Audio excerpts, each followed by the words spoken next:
I was called to come and diagnose this vehicle. It's having an issue with communication, CAN communication. So when you turn on the ignition, everything works. The car is running, everything is running, but you can see there is no P in there. There's supposed to be P. That means it's not communicating with the ECM and the transmission. So when I was called to come and do the diagnosing, I traced. So when I scanned the whole vehicle,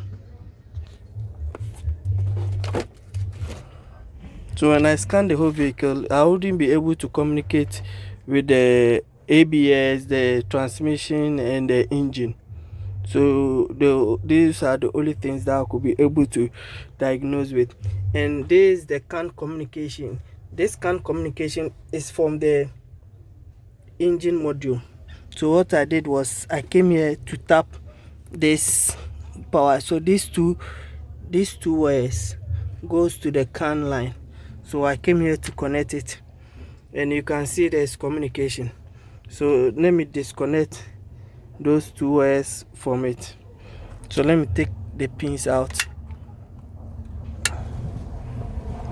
and plug CAN high in, a CAN low in, then CAN high also in.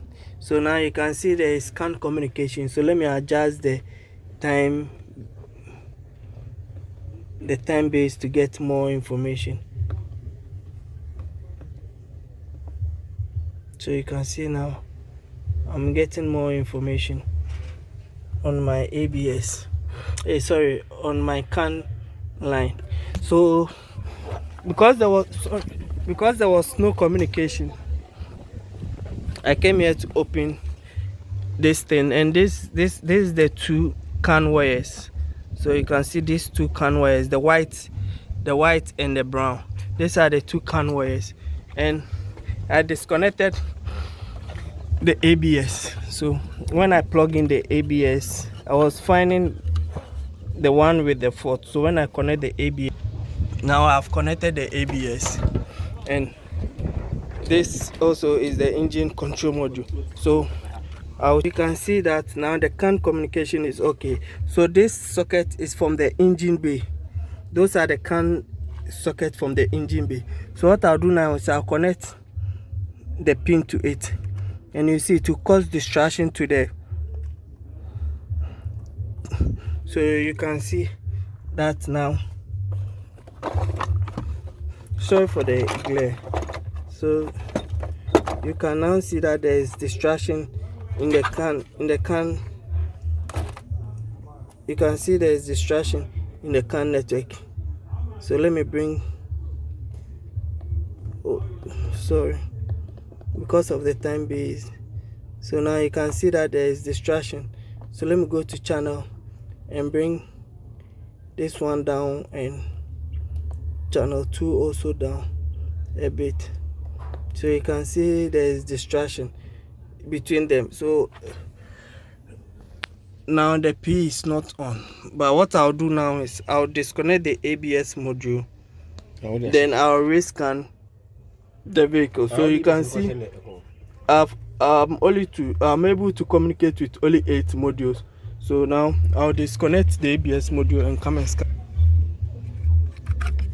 So now I've disconnected the ABS module from it, and you can see that now the CAN communication is okay. The CAN communication is okay. So I'll rearrange the system so that, let me rearrange the socket, maybe it has. So now you can see that the ABS is communicating properly. Sorry, the CAN network is having nice communication. Let me increase the,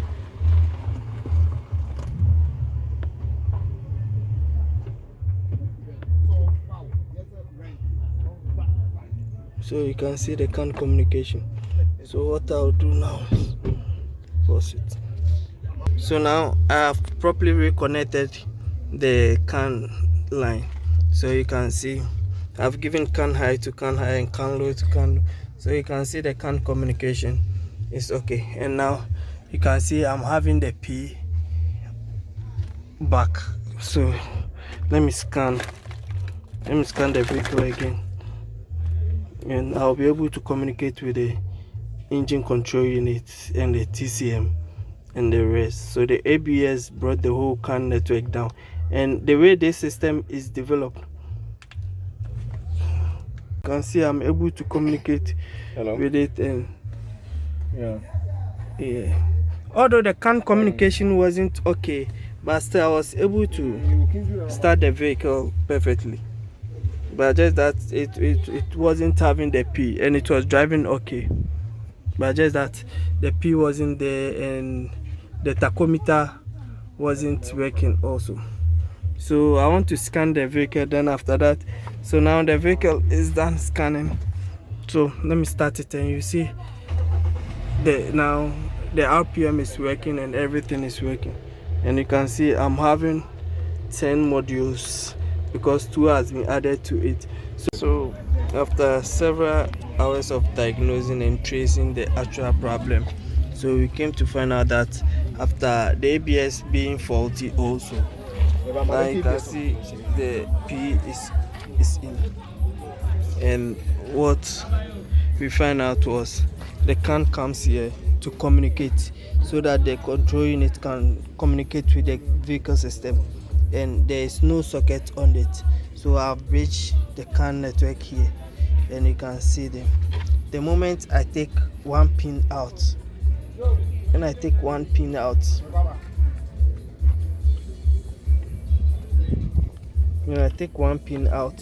the P will go off. So you can see now the P is off. But the moment I fix it back, I fix there, and it comes back on. That means there's communication, and now you can see the P is on, and now there is communication both between the AB, and everything is communicating.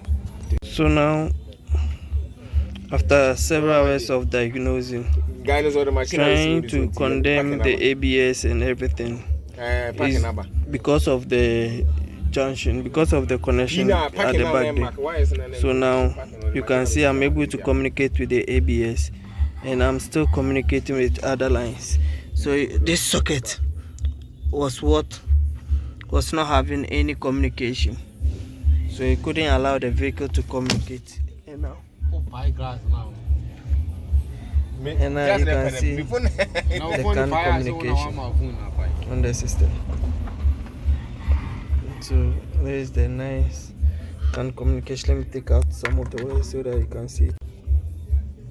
So you can see the CAN communication which is going on, and the vehicle is able to scan the whole system, and I'm having 11 modules. So what I'll do now is I'll erase all the system, and see the fault code that will reappear.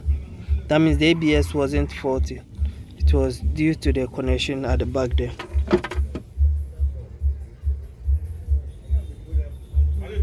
And you can see there is no fault. So after that I'll scan it, and you can see now the P is on and the brake light, the ABS lights are off. But because this car is an accident vehicle, so there will be fault in the airbag unit, and you can see the connection, and also this one also. So check and find out how to get this thing fixed, or where we can get the socket to place in it, and it's at the driver's side. So this is where the problem is, because of this socket.